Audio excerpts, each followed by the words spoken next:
So I've showed you how you can get a lot of great information using the Netool about your network, but this little tool can do a lot more than just that. You can also configure some of your ports.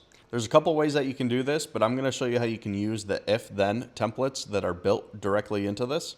So first, plug in your device. You're going to get all your information here, and you can see that I'm currently on VLAN ID 3.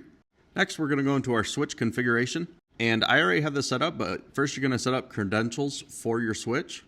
This is what it looks like when you're setting up a new one. And I'm going to be using Juniper, so I have it set to generic. Now we're going to move over to the if-then templates, and I already have a template set.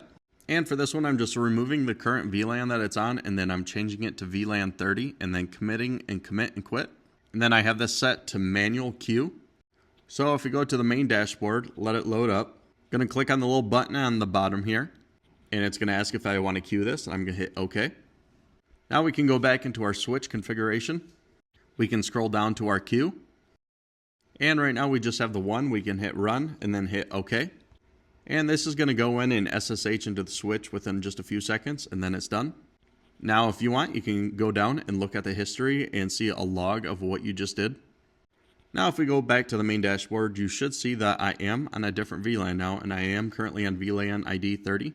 I'd also like to mention, if you look at the documentation here, you can add special keys in there like switch port. This is so you don't have to manually specify every time you want to configure a port. You just plug it in, and whatever it gets from CDP or LLDP, it'll just enter it in where it says switch port. I'll make it really nice because then you can just go port to port and configure right along, and you don't have to change anything in the configuration. And that's pretty much all there is to it. You can build a bunch of different templates depending on what kind of situation you have, so you can build it up quite a bit and easily just plug it into a port and configure it however you'd like. If you like this video, follow along and I'll have a lot more networking and tech tips.